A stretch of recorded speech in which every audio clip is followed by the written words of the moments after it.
Déjà, tôt le matin, comme convenu, les drapelés à la main, tennis noir, blanc visible, les sifflets, les mouvements de femmes leaders accompagnés de Monseigneur Léonard Diadindiaté, les clercs, les consacrés et les laïcs ont pris part à la marche pacifique organisée ce samedi 25 mai 2024 dans les grandes artères de la ville de Kisangani. Objectif de cette action populaire, réclamer la paix et le vivre ensemble harmonieux dans l'ensemble de la province de la Tchopo. Au cours de cette marche pacifique, les manifestants ont déposé leur mémorandum à l'Assemblée provinciale de la Tchopo s'adressant au chef de l'État, Félix Antoine Tshisekedi Tshilombo. Dans leur mémo, ce mouvement de femmes et des hommes genrés dénonce l'insécurité accrue et préoccupante à Kisangani. Vol à main armée, tuerie, massacre, extorsion, impunité, conflit foncier intercommunautaire à Lubunga avec comme conséquence tuerie à répétition, viol de femmes et de jeunes filles, déplacement massif de la population, perte des biens pour ne citer que cela. Ces derniers recommandent au chef de l'État de diligenter d'urgence une enquête sur les commanditaires du conflit. Madame Bibiche Salomou, point focal de ces mouvements dans cet extrait. Au président de la République,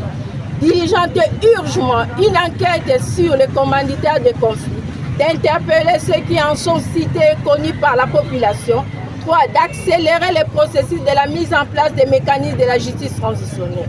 2. Au gouvernement national de diligenter des enquêtes pour établir des responsabilités au niveau de la police pour les non-assistances des personnes en danger, ministère de l'Intérieur, de l'armée pour la non-sécurisation du territoire en cas de conflit violent, ministère de la Défense, de l'humanitaire pour la faible prise en charge des victimes et déplacés, ministère des Affaires humanitaires et Affaires sociales, de la dignité humaine pour l'identification des victimes de violences sexistes, ministère du genre, de la justice pour établir et réprimer les auteurs de ces atrocités, rétablir les victimes de violations flagrantes des droits humains, ministère de la justice. 3. Assemblée provinciale. Diligenter une commission d'enquête parlementaire avec l'aide des experts pour examiner la situation sécuritaire et proposer les voies de sortie. Diligenter une commission d'enquête indépendante sur les conditions d'attribution des contrats d'occupation provisoire de la société CAP Congo. Interpeller le gouvernement provincial sur la question sécuritaire. Voter un édit conséquent avec des crédits pour la sécurisation de la province et de Kisangani. 4. Gouvernement provincial. Assister les déplacés en vivre et non-vivre. Révisiter et régulariser les contrats Cap Congo pour conformisme aux textes légaux. Rétablir l'autorité de l'État, la paix et la sécurité sur l'ensemble du territoire de la province. Faciliter le rapatriement des déplacés dans leurs milieux respectifs. 5. Aux organismes internationaux d'assister les victimes de violences et des déplacés, appuyer les secteurs de la justice en RDC en vue de combattre l'impunité des crimes qui prend des préoccupations inquiétantes. 6.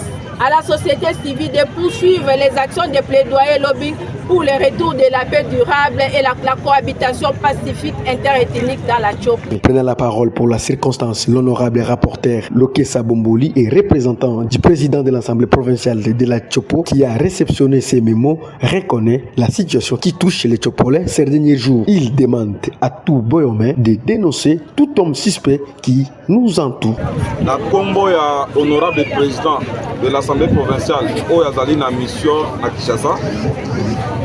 Ngai honorable rapporteur pour Lokesa oyo azali kosala intérim nandimi na motema moko pe na motema polele memo oyo boye kotika yango awa na Assemblée provinciale kasi nakosenga na biso boye likambo oyo etali sécurité ya province ya Tchopo et particulièrement ya ville ya Kisangani lelo ezali likambo ya mutu moko te ezali likambo ya biso nyonso. Même soko ozali député te, même soko ozali kaka population simple oyo azelaka kolia makemba na ndako, il faut que likambo oyo e préoccuper biso nyonso.